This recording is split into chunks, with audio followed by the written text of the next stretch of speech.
Hi, if you're not familiar with me, I am Agent Honcho. What I'm going to be doing is clearing up a whole bunch of confusion I'm seeing on the internet about some new rule changes we're going to be implementing. So, the biggest problem where people are failing to understand is pistols are safe, SBRs that don't have a tax stamp are death. Now, the problem is people think that it is okay to avoid the NFA.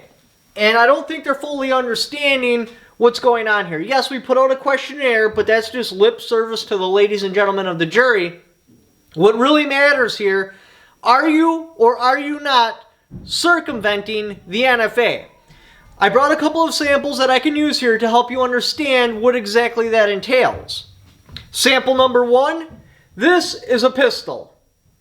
As you notice, it is not an NFA item because it doesn't have a stock on there. Because they didn't put a stock on there, they are clearly trying to circumvent the NFA, therefore, felony. Another great example. This is an AK-47, more commonly known as a Romy G. As you will notice, this has a 16-inch barrel on it. It has a 16-inch barrel on there to avoid the NFA. So because they're circumventing the NFA with putting too long of a barrel on here, felony.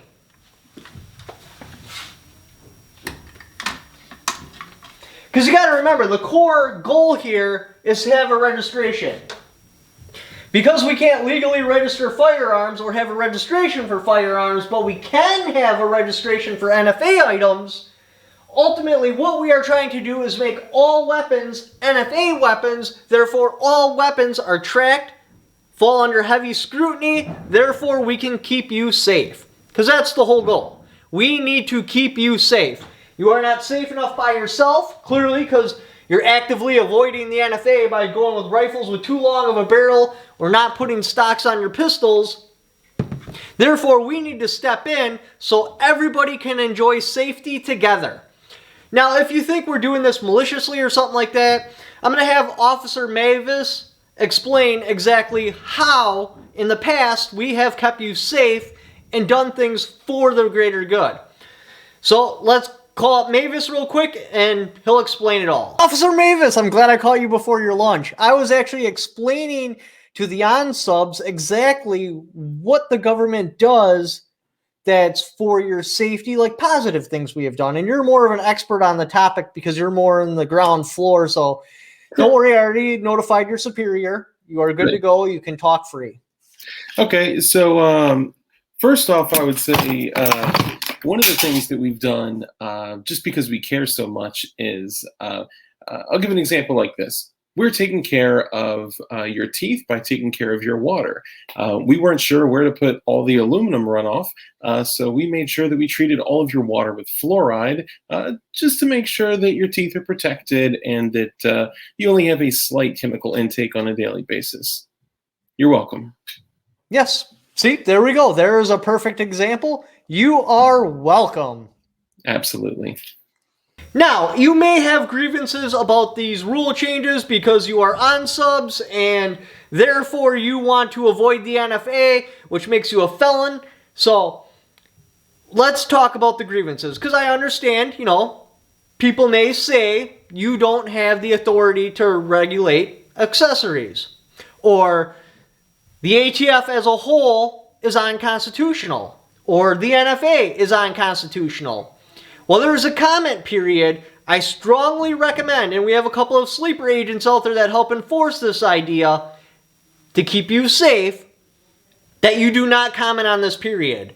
You need to handle us like any other problem in your life. You just ignore it and deny its existence and it'll go away. Like a toothache. Just ignore it and deny the existence of your toothache and it goes away.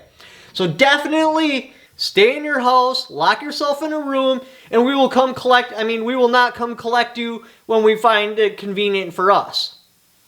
Don't fight on your terms. Wait for us to come to you. And again, we have a couple of sleeper agents out there pushing this message because you handle a problem by ignoring it and denying its existence. That's the best way to handle things. Also, if you're absolutely not sold on that and you have to write a letter, definitely use a pre-made letter so it automatically goes into the spam folder so we don't have to read it. Because you're just making our life more complicated if you personalize your letter. So don't personalize the letter if you have to write one. Definitely use a spam letter. This way it just gets filed with all the rest of the spam letters and it counts as one single letter instead of 50,000 letters. Definitely curse in there, because if we show that to Congress, like, look at these people, they're not being reasonable, they're just cursing a bunch, we can play that off as you being a right-wing extremist. Therefore, your letter will not get credit, and it will actually help our case of why we need to be here to keep you safe. Also, definitely don't lay down facts. Do not talk about the fact that we do not have the legal jurisdiction to do this. Definitely do not talk about the fact that we legally should not even be in existence. Those are logic fallacies. Don't use them. Do not talk about the fact that we can't do any of this stuff legally. It's all completely unconstitutional. And even if you remove that little section out of the pie that we can be here legally, we don't have the jurisdiction to regulate accessories. So just leave that out. It's a nightmare. I hate trying to have to explain myself in front of Congress that, yes, I understand we can't legally regulate accessories, but, because that but is really hard to fill in. So don't talk about that at all. Don't talk about the fact that right at the top of it, it literally makes every single firearm circumvent the NFA. Because no matter how you look at it, if it's not an NFA item, it's circumventing the NFA, therefore you are a felon. Definitely don't bring that up, because that's hard for us to explain in front of Congress.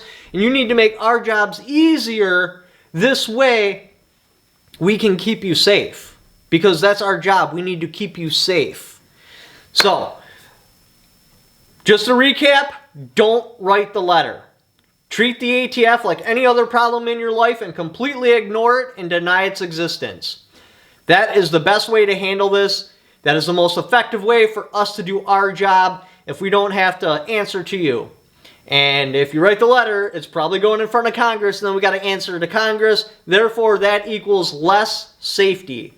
And we're going for more safety. So, thank you for watching. Don't forget to subscribe, like to help support the channel, because right now I'm completely fan-funded. There's my Patreon. I also have affiliate links in the description down below. Just by clicking on those links, even if you don't buy what that particular link is for, just click on that, and then do the Amazon shopping you're going to do anyway. I had a little kickback for it because you came there off my channel. Thank you for watching. Don't forget to subscribe.